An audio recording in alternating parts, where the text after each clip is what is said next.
आखिर भाई तो भाई ही होता है। आखिर माँ तो माँ ही होती है ना। आखिर पिता तो पिता ही होते हैं।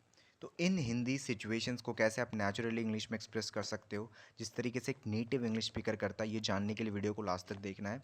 और इस वीडियो में मैं आपको जो नेचुरल स्ट्रक्चर है वो बताऊंगा, उसके पीछे का जो कॉन्टेक्स्ट है, जो सिचुएशन है वो बताऊंगा, ताकि वर्ड फॉर वर्ड ट्रांसलेशन ना हो, फीलिंग को एक्सप्रेस करने पे हमारा फोकस रहे।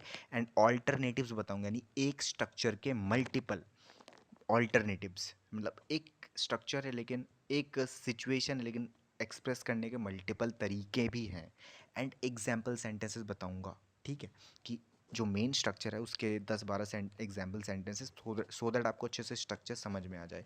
एंड अभी तक अगर आपने मेरे चैनल को सब्सक्राइब नहीं किया है तो please subscribe to this channel. And last में मैंने आपके लिए एक व्हाट्सएप ग्रुप का भी व्हाट्सएप ग्रुप मैंने बनाया है आपके लिए, ताकि आप जो भी यहाँ पे वीडियो पे आप सीख रहे हो उसकी प्रैक्टिस कर पाओ। क्योंकि सीखना इंपॉर्टेंट नहीं है, ज़रूरी नहीं है कि सिर्फ सीखते रहो, प्रैक्टिस करना बहुत ज़रूरी है। तो प्रैक्टिस के लिए मैंने व्हाट्सएप ग्रुप बनाया। कहाँ मिलेगा, वीडियो को लास्ट तक देखो तभी मैं बताऊँगा, ठीक है।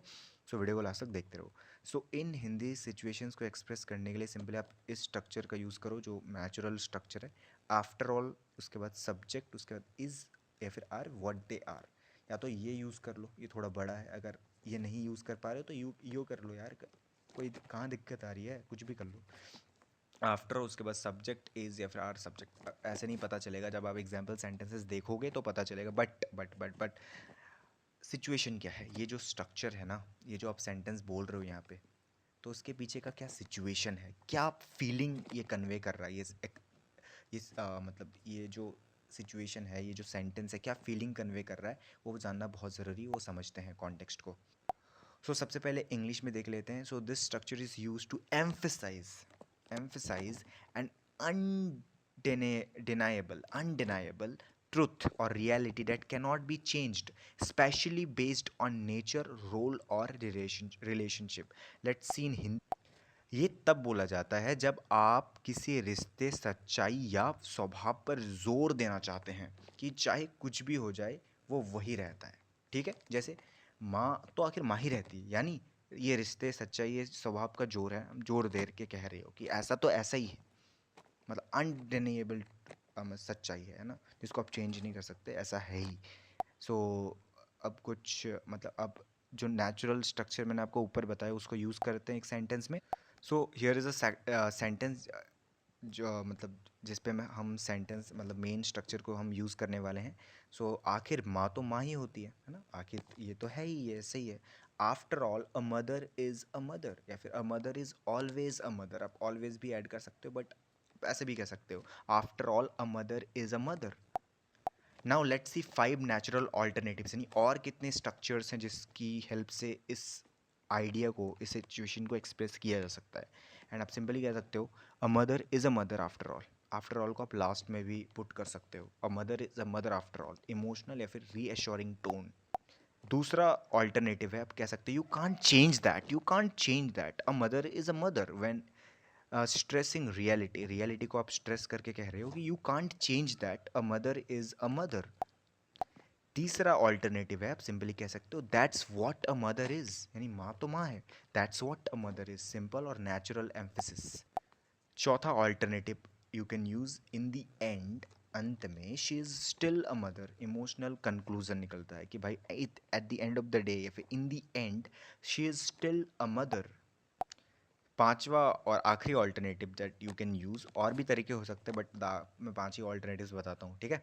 No matter what, a mother remains a mother, यानी माँ तो माँ ही रहती है। रिमेन मतलब ये, रिमेन मतलब बरकरार है ना। अ मदर रिमेन्स अ मदर, है ना, strong emotional truth.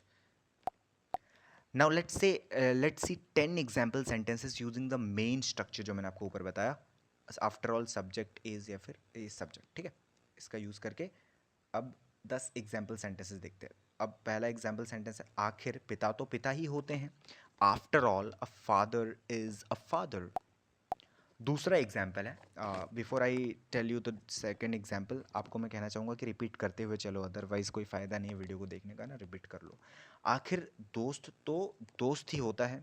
After all a friend is a friend. तीसरा एग्जाम्पल है, आखिर सच तो सच ही होता है। After all the truth is the truth. चौथा एग्जाम्पल है, आखिर इंसान तो इंसान ही होता है।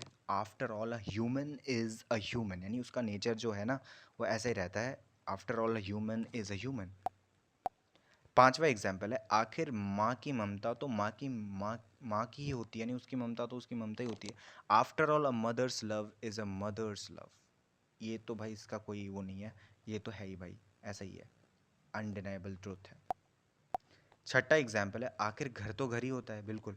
After all home is home. घर से ज़्यादा कंफर्ट कहीं नहीं है भाई, होम इज़ होम, घर तो घर ही होता है।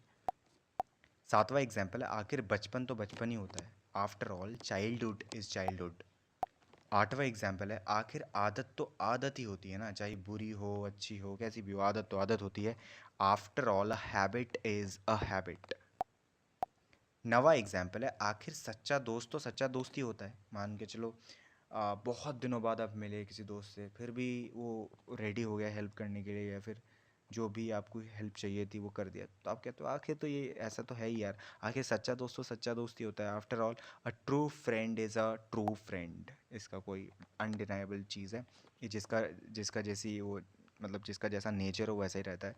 After all a true friend is a true friend. 10वां एंड आखिरी एग्जाम्पल, आखिर माँ की दुआ तो माँ की दुआ ही होती है। After all a mother's blessing is a blessing, mother is a mother's blessing, इसका तो कुछ नहीं है, ठीक है।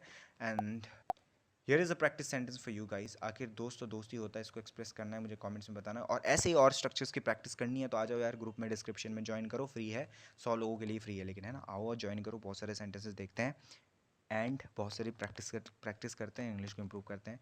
एंड अभी अगर अपने वीडियो को देखा है लास्ट तक, लाइक करो, सब्सक्राइब ज़रूर करना यार, शेयर करना अपने दोस्तों के साथ जो इंग्लिश सीखना चाहते हैं, एंड कमेंट कैसी लगी। Thank you so much for watching this video guys.